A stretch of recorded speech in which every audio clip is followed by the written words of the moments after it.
Good day at welcome back muli sa ating channel. So for this video, installation tayo nitong anti-theft switch set na pang Raider 150. So pang Raider 150 siya, pero pwede naman siya sa Raider J110 natin.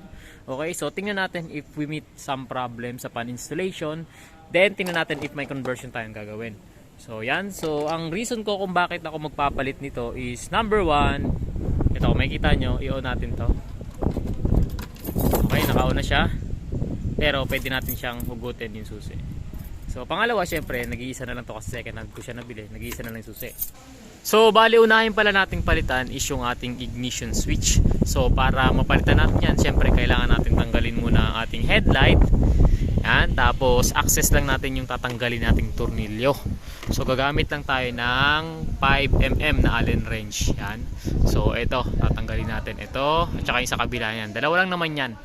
So then syempre di-disconnect natin itong socket na to dahil ito ay para sa ignition switch, tapos ito naman papunta sa mga accessories natin. So yan, tanggalin na muna natin yung ating ignition switch. Okay, so bali pinutol natin yung Allen wrench ko.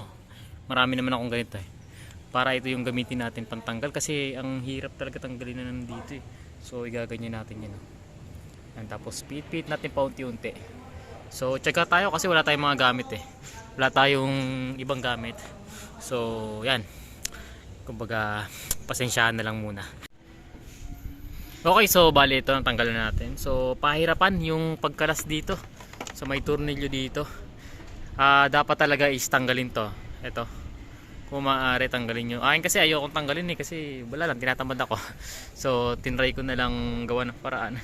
Pero mas advisable talagang tanggalin para mas accessible yung pagtanggal ng tornilyo. Yan, so ito natanggal na natin. Ngayon papalitan na natin. So mahirap pala ito ilabas. Dito natin ilalabas Yan. So yan, labas na natin to. Okay, so bali ito na siya. So ipapasok na lang natin siya dito. Sa socket naman, wala namang conversion na mangyayari. Saktong-sakto lang siya. Ayan. So yung nakalagay na sa ating accessory wire na connection, bali dito ko na lang sa may unahan. Dito ko na lang siya i-connect. Yan, so ipasok natin siya tapos tornilyuan na lang din natin. So pass forward na natin doon. Bali pala sa pagkabit, unahin nyo muna yung nandito bago yung nasa kabila. So once na okay na tayo dito, hindi ko pa muna hinigpitan. Mamaya na ang higpit niyan. Basta nakakapit siya para yung nandun hindi na tayo mag-aangat-angat. Tapos doon tayo sa kabila kasi mahirap sa kabila So yan, umpisa na natin sa kabila. Medyo maingay sa ating paligid. Okay, so bali pa lang ginagawa ko. Yan, nakikita niyo yan to. Ito yung maliit na yan. Di ba? Ang liit ng range ko diyan. Tapos yan, pinipilit ko. Yan, ganyan. So paunti-unti lang. Ang hirap niya ilak So ganyan lang din ang gawin nyo if ever na ayaw nyo magbaklas ng magbaklas. Ayan, ganyan di ba? Hanggang mahigpit na yan. So balikan na natin mamaya. Maayos na natin itong nakabit. Ngayon naman, ito naman ang papalitan natin. Yung ito, susian ng ating upuan. So baklasin muna natin to. Tapos yan, palitan na natin. Tara, ang una mong tatanggalin is itong kable na to. Yan kailangan mo itong matanggal. Yan, tapos ilabas mo. Yan, para matanggal mo na yung ito. Tapos ito na tanggalin mo. Yan, hinihila lang to. Tapos ito, yan. So para mailabas mo to, tanggalin mo na lang din dito yung kable. Okay. So tapos ito naman, hila mo papalabas. Yan. Tapos yun, palitan na natin ng panibago. Ito na yung bago niya. Okay, so yung wala itong kasamang lock So kung ano yung lock na ginamit natin kanina, yun din yung babalik natin. Sana nga parehas, pero ito kasi magkaiba Pero siguro pwede naman siguro yan. So tayo na natin ikabit.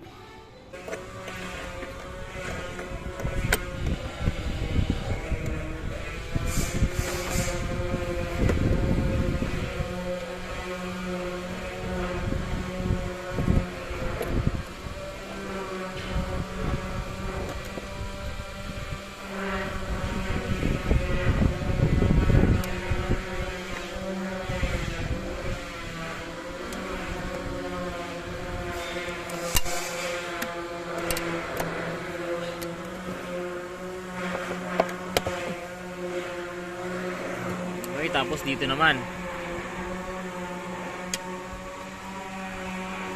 Medyo matigas siya.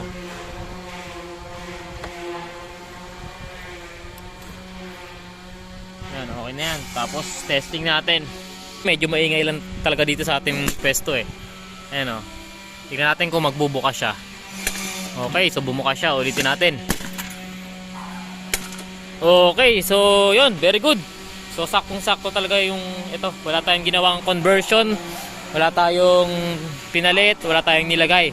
Saktong-sakto lang. Kung ano yung binili natin, yun din yung ginamit natin. So hanggang dito na lang ating video. Medyo maingay na kasi. So goodbye.